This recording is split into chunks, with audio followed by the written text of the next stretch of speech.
बिस्मिल्लाहिर्रहमानिर्रहीम। अस्सलाम वालेकुम एवरीवन। मैं हूं आपका मेज़बान मोहम्मद उसामा खालिद। उम्मीद करता हूं कि आप सब खैरियत से होंगे।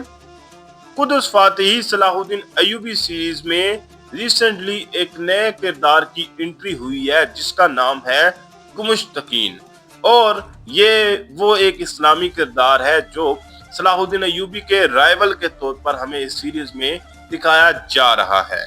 अब इस किरदार पर बात करेंगे कि इस किरदार के हवाले से तारीख में क्या चीजें लिखी हुई हैं और किस तरह की कन्फ्लिक्ट सी सलाहुद्दीन अय्यूबी और गुमुश्तकीन के दरमियान, और क्या वाकयात हुए जिसकी वजह से बाद में गुमुश्तकीन को सलाहुद्दीन अय्यूबी ने सजा दी थी, यानी कि उनको मार दिया था।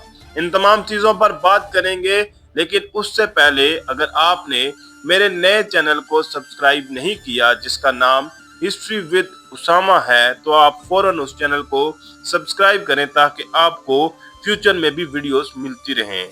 अभी बढ़ते हैं स्लाइड्स की जानब। तो पहली स्लाइड है गुमुश्तकीन के इंट्रोडक्शन या तारुफ के हवाले से। तो गुमुश्तकीन 12वीं सदी में जंगी सल्तनत का एक अहम ख्वाजा सिरा और आला ओहदेदार था। तो यहाँ पर गुमुश्तकीन को ख्वाजा सिरा कहा जा रहा है, तो इस बारे में मैंने रिसर्च की थी और कहा जाता है कि यही बात दुरुस्त थी। तो उसकी ताकत में इजाफे का ताल्लुक सुल्तान नूरुद्दीन जंगी के मशीर की हैसियत से उसके किरदार से था, जो हलब और मसूल के हुक्मरान थे।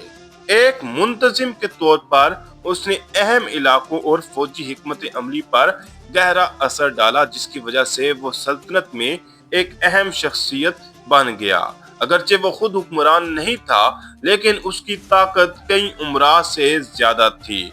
गुमुश्तकीन का असर और रसूख बैरूनी ताल्लुकात में भी वाज़ेह था, जहां उसने जंगी खानदान के सियासी मुस्तकबिल को तश्कील दिया। इसके बाद बात करते हैं गुमुश्तकीन के किरदार के हवाले से। तो गुमुश्तकीन की अहमियत उस वक्त पड़ी जब जंगी सल्तनत में सियासी पेचीदगियां पैदा हो रही थी। सुल्तान नूरुद्दीन जंगी के मशीर की हैसियत से उसका किरदार सल्तनत में इस्तेहकाम बरकरार रखने में इंतहाई अहम था। वो फौजी महमात की निगरानी करता था, बगावतों को कुचलता था और मुख्तलिफ ग्रुपों के साथ पेचीदा इत्तेहादी ताल्लुकात को कामयाबी से निभाता था। ताहम जैसे जैसे उसकी ताकत में इजाफा हुआ, दरबार के अंदर मुखालफत भी बढ़ती गई, खास तौर पर उन लोगों की जो उसके बढ़ते हुए असर व रसूख से खौफजदा थे, और इसीलिए उन हरीफों में सलाहुद्दीन अय्यूबी भी शामिल होते थे, जो हमें इस सीरीज में दिखाए भी जा रहे हैं। सलाहुद्दीन अय्यूबी की ख्वाहिश थी कि वो मुस्लिम दुनिया को अपने जेर इक़्तिदार लाएं, और ये ख्वाहिश गुमुश्तकीन की बढ़ती हुई ताकत से टकरा गई। सुल्तान नूरुद्दीन जंगी का काबिल एतमाद जनरल होने के नाते सलाहुद्दीन अय्यूबी ने मिस्र और शाम में अपनी ताकत को बढ़ाना शुरू किया, जो जंगी के जेर कंट्रोल इलाके थे। 1174 में सुल्तान नूरुद्दीन जंगी की वफात के बाद सलाहुद्दीन अय्यूबी ने मिस्र में अपनी हुक्मरानी को मुस्तहकम करना शुरू किया और शाम में अपने इलाके को मजीद फैलाने के लिए कदम उठाया। गुमुश्तकीन, जिसने हलब और दीगर इलाकों पर काबू पा लिया था, सलाहुद्दीन अय्यूबी के मंसूबों के खिलाफ था, जिसके नतीजे में कशीदगी में इजाफा हुआ। ये कशीदगियां जल्द ही बराह रास्त तसादम में बदल गई थी। अब बात कर लेते हैं हमा की जंग के हवाले से, जिसके बारे में मैं कुछ डिटेल्स पहले भी वीडियोस में दे चुका हूं। तो 1175 में बैटल ऑफ हमा में सलाहुद्दीन अय्यूबी और गुमुश्तकीन की अफवाज के दरमियान एक अहम तसादम था। ये लड़ाई शाम के इलाके में हमा के करीब लड़ी गई, जहां सलाहुद्दीन अय्यूबी और गुमुश्तकीन की अफवाज का फैसला कुन मुकाबला हुआ। सलाहुद्दीन अय्यूबी, जिसने मिस्र में अपनी ताकत को मुस्तहकम कर लिया था, शाम पर भी अपनी गिरफ्त मजबूत करना चाहते थे, जो अभी तक जंगी के जेर कंट्रोल था। ये लड़ाई सलाहुद्दीन अय्यूबी के लिए एक बड़ी फतह के साथ खत्म हुई, जिसके नतीजे में गुमुश्तकीन को पीछे हटना पड़ा। ये शिकस्त शाम में बर्तरी के लिए जदोजहद में एक अहम मोड़ साबित हुई और जंगी के इलाकों पर कंट्रोल कमजोर हो गया, यानी कि गुमुश्तकीन का कंट्रोल कमजोर हो चुका था। और हमा की लड़ाई में शिकस्त के बाद गुमश्तकीन की पोजीशन मजीद कमजोर होती गई जब सलाहुद्दीन अय्यूबी ने शाम में अपनी मुहिम को आगे बढ़ाया। 1177 में सलाहुद्दीन अय्यूबी ने इलाके पर अपनी हुक्मरानी को मुस्तहकम करने के लिए एक नई मुहिम शुरू की, जिसका बराह रास्त मकसद हलब था, जो कि गुमश्तकीन का गढ़ था। सलाहुद्दीन अय्यूबी की अफवाज के बढ़ते हुए दबाव का मुकाबला करने में नाकामी के बाइस गुमश्तकीन को गिरफ्तार कर लिया गया। ये शिकस्त उसके सियासी कैरियर का खात्मा हुई और शाम में ताकत का तवाज़न बदल गया।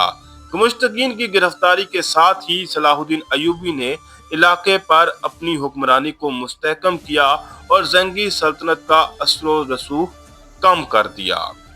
अब बात कर लेते हैं जो गुमश्तकीन को सजा दी गई उस हवाले से। तो गुमश्तकीन की गिरफ्तारी के बाद उसका मुकद्दर तय हो चुका था। अहम इलाकों पर काबू पाने और जंगी सल्तनत में बड़ी अहमियत रखने के कई सालों के बाद वो सलाहुद्दीन अय्यूबी की बढ़ती हुई ताकत का मुकाबला न कर सका। गुमश्तकीन को सजाए मौत दी गई और ये उसके असर व रसूख का खात्मा था। इसकी मौत सलाहुद्दीन अय्यूबी के लिए एक वाज़ेह फतह थी, जिन्होंने सियासी मैदान में से एक ताकतवर हरीफ को हटा दिया था और इस सजाए मौत के साथ अय्यूबी खानदान के अरूज और जंगी ताकत के ढांचे का जवाल की एक अलामत भी बन गई थी, जिससे सलाहुद्दीन अय्यूबी को शाम और मिस्र पर अपनी हुक्मरानी फैलाने का मौका मिला। अब इसके बाद जो उनकी लेगेसी और इम्पैक्ट है उसके हवाले से बात कर लेते हैं कि गुमश्तकीन का जवाल और सलाहुद्दीन अय्यूबी का अरूज मशरक वस्ता के सियासी मंजर नामा पर गहरा असर डालने वाले वाक़यात थे। गुमश्तकीन की मौत के साथ जंगी सल्तनत का असर रसूख कम हो गया और सलाहुद्दीन अय्यूबी के लिए अय्यूबी खानदान के क़याम की राह हमवार हुई, जिसने मुस्लिम दुनिया में इत्तेहाद पैदा किया। दोनों के दरमियान ये तनाज़ा खास तौर पर उनकी लड़ाई और सलाहुद्दीन अय्यूबी के ताकत का इर्तिकाज़ कई दहाइयों तक खित्ते को दोबारा शक्ल देने का बाइस बना। ये तनाज़ा सलेबी जंगों की वसी तर तनाज़र में भी एक अहम किरदार अदा करता है, क्योंकि सलाहुद्दीन अय्यूबी की बढ़ती हुई ताकत ने सलेबी रियासतों के साथ उसके मुस्तकबिल के तसादुम के लिए मैदान तैयार किया। तो ये थी गुमश्तकीन के हवाले से कुछ तारीखी मालूमात, और यही गुमश्तकीन थे जो कि सुल्तान नूरुद्दीन ज़ंगी के बेटे के उस्ताद या उनके अताबे भी थे, और उसके साथ साथ उनकी सलाहुद्दीन अय्यूबी के साथ राइवलरी भी थी, यानी कि वो एक दूसरे के हरीफ थे। और यही चीज़ हमें इस सीरीज में दिखाई भी जाएगी, क्योंकि ये एक तारीखी किरदार है। आप देखते हैं कि किस तरह से इसकी स्टोरी इस सीरीज में दिखाई जाती है। तो देखते हैं कि इस सीरीज में इस हवाले से मजीद क्या चीज़ें दिखाई जाएंगी। फिल वक्त के लिए इतना ही। अगर आपको वीडियो अच्छी लगी तो वीडियो को लाइक लाजमी करिएगा। मेरे नए चैनल को लाजमन सब्सक्राइब करें और बेल आइकन को प्रेस करें, ताकि आपको तमाम नई वीडियोस की अपडेट्स मिलती रहें। मिलते हैं बहुत जल्द नई वीडियोस के साथ, नई अपडेट्स के साथ। तब तक के लिए इजाज़त दीजिए। अपना ख्याल रखिएगा। अल्लाह हाफिज।